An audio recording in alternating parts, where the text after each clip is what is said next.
suis Willy François, développeur territorial. Je suis consultant pour des problématiques d'impact du changement climatique sur les villes africaines. L'Afrique s'urbanise plus rapidement que tout autre continent et les modèles d'expansion urbaine en Afrique accroissent la vulnérabilité. Pour favoriser la résilience des villes africaines face au changement climatique et aux catastrophes naturelles, il est capital de disposer de données géographiques actualisées à jour sur l'environnement urbain. Malheureusement, l'Afrique présente un déficit criard en matière de cartographie numérique. Moins de 15% du territoire africain dispose de cartographie actualisée, contrairement à 90% du territoire en Europe.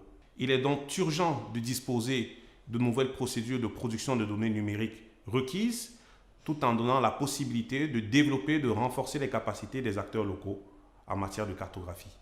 Et pour relever ce défi, tout le monde a un rôle à jouer. Le projet Open Cities Africa, mis en œuvre par la Banque mondiale avec un éventail de partenaires, a permis d'accroître une disponibilité en matière de données sur une quinzaine de villes en Afrique. Cette méthodologie, que je pourrais résumer en 3 piliers, a permis aux équipes locales, d'une part, d'un point de vue de la donnée, de créer et de compiler un ensemble de données à l'échelle du territoire sur les bâtiments, les services essentiels et les services communautaires. D'un point de vue de la connexion, ces données ont permis aux parties prenantes concernées de développer des solutions et des outils pour répondre aux challenges urbains. Et d'un point de vue de l'autonomisation, il a été aussi question de développer une série de formations pour renforcer les capacités des institutions et des jeunes localement sur des questions aussi innovantes que les technologies géospatiales. Pour réussir de telles opérations de cartographie, il est incontournable de mettre en œuvre un ensemble de partenariats locaux, notamment des institutions locales, des universitaires et des populations. En ce qui concerne la production de données cartographiques, elle peut se faire en 2 phases, notamment la production à distance qui consiste à numériser les éléments structurants de l'occupation du sol à partir des images aériennes. D'autre part, des opérations de terrain qui consistent, avec des enquêteurs, de parcourir rue par rue l'ensemble du territoire pour collecter les éléments qui structurent le paysage urbain grâce aux dispositifs comme les smartphones qui seront ensuite complétés avec des prises de vue immersives qui sont des relevés 3D grâce à des caméras 360 et des opérations de cartographie participative qui consistent en réalité à réunir autour d'une table ou d'un espace les populations pour cartographier leur base de vie et comprendre comment ces dernières subissent et vivent les phénomènes. Quelques chiffres de ce projet à l'échelle africaine.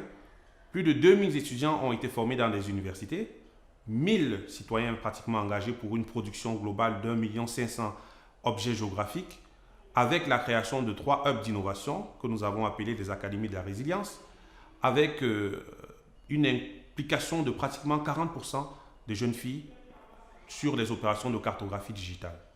Au Cameroun, avec le soutien de la Banque mondiale, le projet de développement des villes inclusives et résilientes est mis en œuvre par le ministère de l'Habitat et du Développement urbain sur 7 villes du pays. Dans le cadre de ce projet, il a été aussi question de capitaliser sur cette expérience africaine dans le but de produire les données géographiques qui serviront aux décideurs pour la planification résiliente des territoires. Pour la réussite de ce projet au Cameroun, il a été question de recruter des étudiants des universités locales, de les former aux techniques de production de données, grâce aux téléphones portables équipés de leur GPS, aux technologies de drone mapping, ils ont pu parcourir le territoire et cartographier l'ensemble des éléments structurants. Grâce à des opérations de cartographie participative, il a été ainsi possible de fonctionner par focus group à l'échelle de chaque quartier, de pouvoir comprendre comment les populations vivent au quotidien et de pouvoir capturer l'intelligence collective de ces derniers pour ensuite alimenter une base de données urbaine qui servira de support pour l'aide à la décision à l'échelle locale.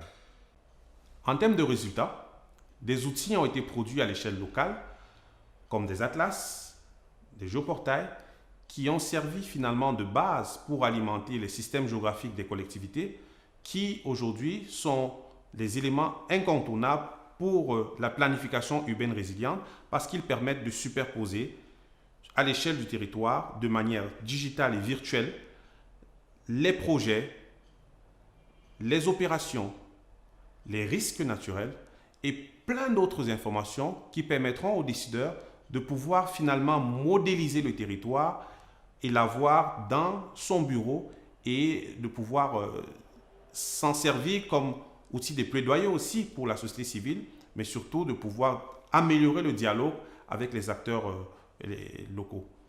En termes de résultats, ce projet a apporté beaucoup de valeur ajoutée parce que finalement, les banques de données urbaines produites initialement pour les problématiques de gestion de risques de catastrophe ont pu alimenter des outils comme des systèmes d'information géographique ouverts au grand public, les données partagées pour servir à l'innovation locale.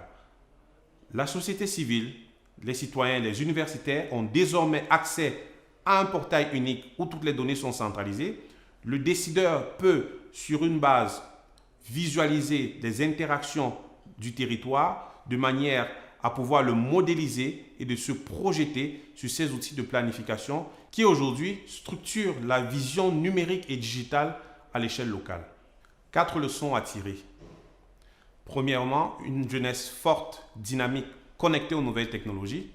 Ensuite, les travaux de haute intensité de main-d'œuvre sont souhaitables et d'ailleurs, ils contribuent à la production des données d'entraînement pour alimenter les algorithmes d'intelligence artificielle qui aujourd'hui permettront de faire des sauts qualitatifs et quantitatifs en matière de production de données locales.